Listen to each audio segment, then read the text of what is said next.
Hey guys, it's Shahram from the Dialectic At Work, a podcast dedicated to understanding Marxian theory. And in this video, I wanted to introduce you guys in a very simple way to the concept of abstraction. Abstraction. It's a very interesting instrument in the toolkit of the dialectician, and once understood and used properly, it is extremely rewarding to know this particular method of thinking about the world. Okay, we'll dive into that in a moment, but briefly, to reiterate what we've already covered in part 1 of this video.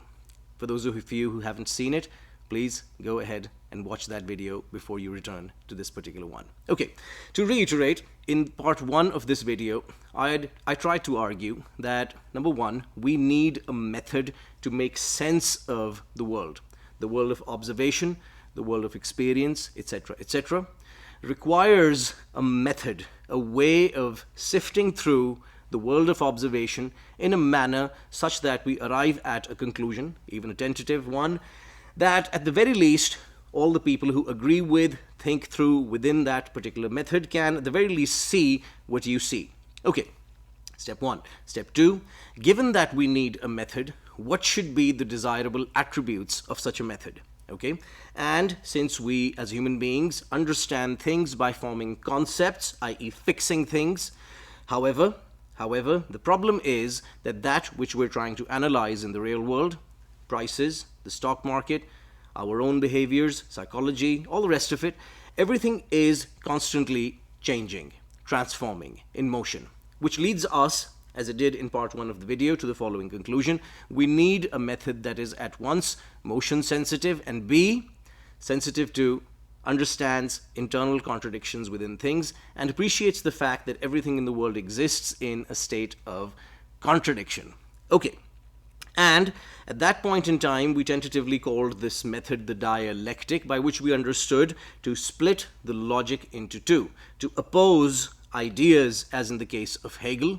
For those of you who don't know, Hegel wrote this lovely book, briefly, called The Philosophy of History, in which he looked at the transformation of ideas over time. So he looks at ancient Chinese civilization, Indian Chinese civilizations, etc., etc. Obviously, people have been critical of the way he's done this kind of history, but nevertheless, I want you guys to understand that Hegel applied that way of thinking about the world to the domain of consciousness and ideas. Okay, as we will see later, Marx is going to apply this method in Capital to the domain of commodities, to labor, surplus value, and all the rest of it, as we will see. Okay, now I want to turn to the central idea for today's video, and that deals with the concept of abstraction.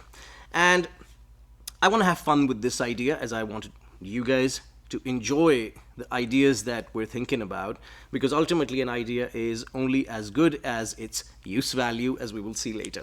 At least that's the economist bias inside me. Okay, so guys, here's the point. The way I want to think about abstraction is in the following way.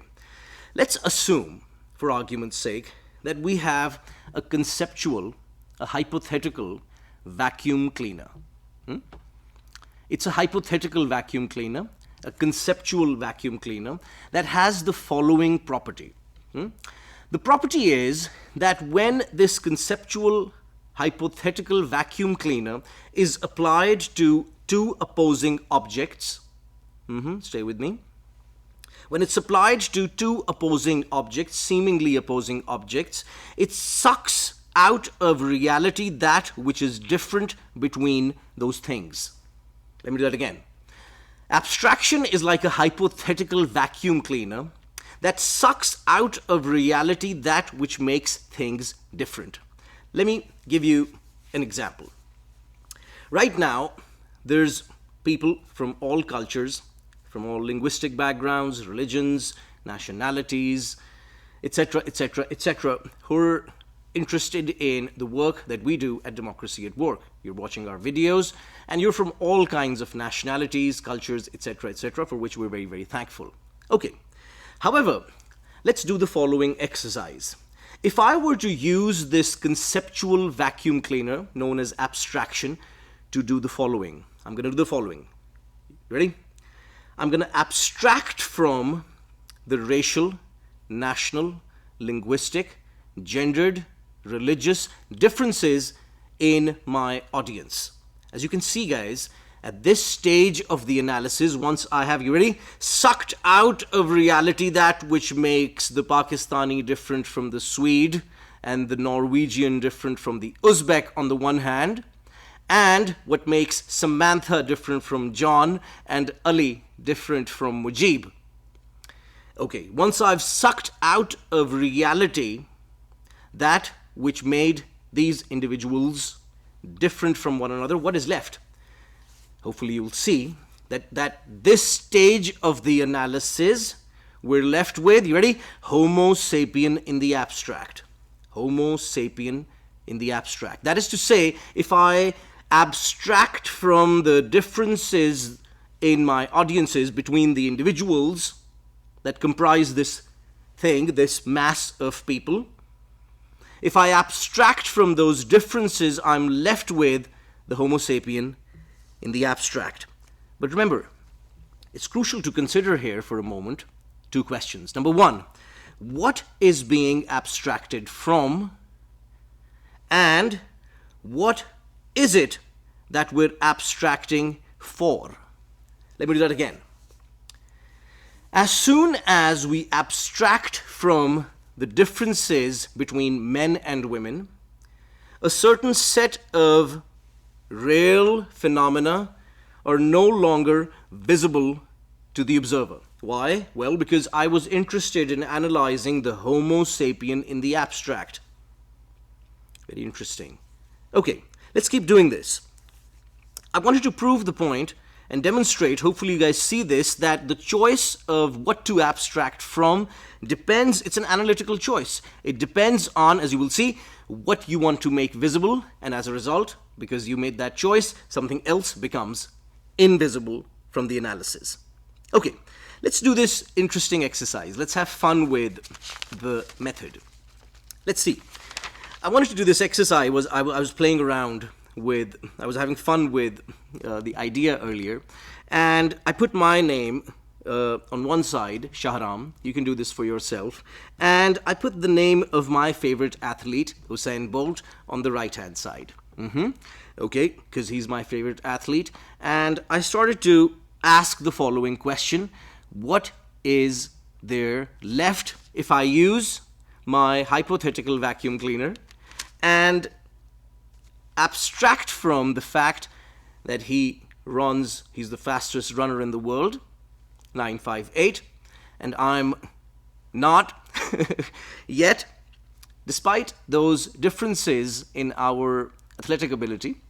If we abstract from those differences and the fact that he is Jamaican and I'm not, etc., etc., once we abstract from those differences, and depending on what I want to make visible, in this case, I wanted to make visible the following fact: once I suck out of reality those that make Shahram different from Usain Bolt, I'm left with a Homo sapien in the abstract. At this stage of the analysis, Usain Bolt and Shahram Azhar are identical. I feel great about that, because we're both human beings, okay? Let's keep doing this. But let's say that now what I'm left with, this sapien in the abstract, for whatever reason, I wanted to look at, examine, as the analyst, the relationship, the opposition between this sapien in the abstract and, for argument's sake, a horse. Okay? Is there something in common between the sapien on the one hand and the horse on the other? Indeed, there is. If you talk to any biologist, they'll tell you that at this stage of the analysis, you will need the concept of, you ready? The mammal. The mammal. Mammal. In other words, as this great scientist, thinker he's known as the father of taxonomy, Carl Linnaeus, in the field of biology, demonstrated to us, to make sense of any genus, to make sense of any totality, any population, you have to, you ready, classify it into various subcategories. That is to say, to make sense of the totality, you have to classify it. Classify it. This is going to be a very important word in Marxian analysis, so it's worth pointing it out. You ready? The word classify, the word class, is going to be derived from the from the verb to classify. Hence, as Carl Linnaeus demonstrated to us, the animal kingdom can be, or even indeed the world of all living organisms, can be classified into the world of mammals and reptiles and amphibians and all the rest of it. You know that particular story. Okay, so now we arrive at this really interesting way of thinking about things. We could keep on doing this, right? We looked at the relationship between the horse and the sapien, and we arrived at the concept of the mammal. We could keep doing this. We could look at the relationship between, or the opposition between, the dialectical arrangement between, whatever language you like, between the mammal and the reptile. If we keep doing this, we'll arrive at this thing called animalia, animals. They're all members of the animal kingdom. We could keep doing this, by the way. I could then ask the following question: what's the set of similarities if I abstract from the differences between an animal and this pencil, for example, non-living matter, right? Well, hopefully you'll see that at this stage of the analysis, we're left with matter in the abstract. Matter in the abstract. Guys, hopefully you see something now. Well, at each stage of the analysis, I used this, let's do it, hypothetical vacuum cleaner known as abstraction that allows me to focus on the similarities between things and abstract from their differences. Okay, now, hopefully I've managed to convince you of the following. Abstraction is a way of deducing phenomena, thinking about the world by opposing things that may seem dissimilar at first. Consider the following. If I were to ask you the following question, let's say I was from, I don't know, Jupiter or Mars. I was a Martian, right? And I asked you, what is this Homo sapien thing you guys keep talking about, right?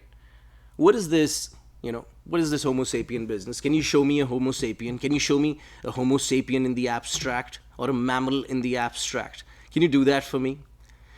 And lo and behold, you'll go around and you'll point at different people. You'll say, well, that's a Homo sapien and that's a Homo sapien. But hopefully you'll begin, you'll empathize with the Martian in this case, because he or she, whatever they prefer, will be like, they look very different to me, right? And yet you're using this word Homo sapien, to describe people who look very different, at least to my eyes, right? Similarly, I could ask you to define the following term: what is blue? Or what is gray, for example, right? Can you show me gray in the abstract? You can't. Hopefully you'll see that I can always point towards a concrete gray object. This is going to be relevant later, guys. A concrete material object, gray object.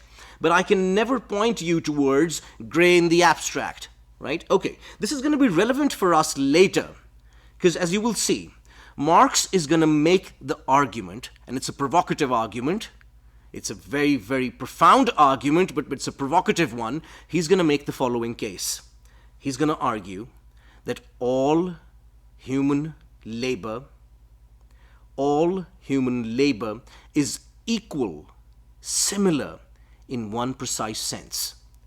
Even though it appears as if the violinist is playing the violin, the professor is doing the professing, the basketball player is playing his basketball or her basketball, yet there is something in common in all of these activities. What is that common element? Let's use the language. Marx is going to use the language concrete labor to describe the labor of the dentist, the violinist, the tailor, blah, blah, blah, blah, blah. And he's going to use the word, you ready? Abstract labor for the following. Once we suck out of reality that which makes the laborer, the violinist, different from the dentist, once we suck out of reality those differences, what are we left with? We're left with human labor in the abstract. Human labor in the abstract. This is going to be extremely important for us, guys. Why? Because Marx's value theory, Marx is going to make the claim in Capital Volume 1 that the source of all value is not the labor of the tailor, or the labor of the dentist, or the labor of the violinist, or the labor of the brain surgeon, but rather labor in the abstract, socially necessary abstract labor. So here's what we did, guys. In this episode, I've introduced you guys in a very simple kind of a way to the idea of abstraction, this hypothetical vacuum cleaner that allows the dialectician to focus on that which he wants to make visible, so that we can abstract from that which is making our analysis murky at this stage of the analysis. Now, one can argue, and some people do, that what is the right way of abstracting? What is the correct way of abstracting? This is, as you will see, a very simplistic and somewhat sophomorish way of thinking about the idea. Why that is the case, why we need a systematic way of abstracting from things, and why different human beings will abstract from one thing and focus on the other partially depends on what they're choosing to study. For example, the physicist is not interested in whether you conducted the experiment in Uganda or Uzbekistan. He's only or she's only interested in what happens when you throw an object from Eiffel Tower, and lo and behold, you can try this, whether it's a goat or whether it's a cup. They're going to accelerate at the rate of 9.8 meter per second, right? So the physicist does not need to know about the anatomy of the goat that makes it different from the atoms of this cup. That's irrelevant information. So it makes sense for the physicist to abstract from those kinds of things. Okay, guys, I hope you got something out of it. Let's keep the dialectic at work. And as always, let's split the logic into two. Please comment in the comments below and let me know what you think. Here's Shahram Azhar signing off with the Dialectic at Work. Take care, guys.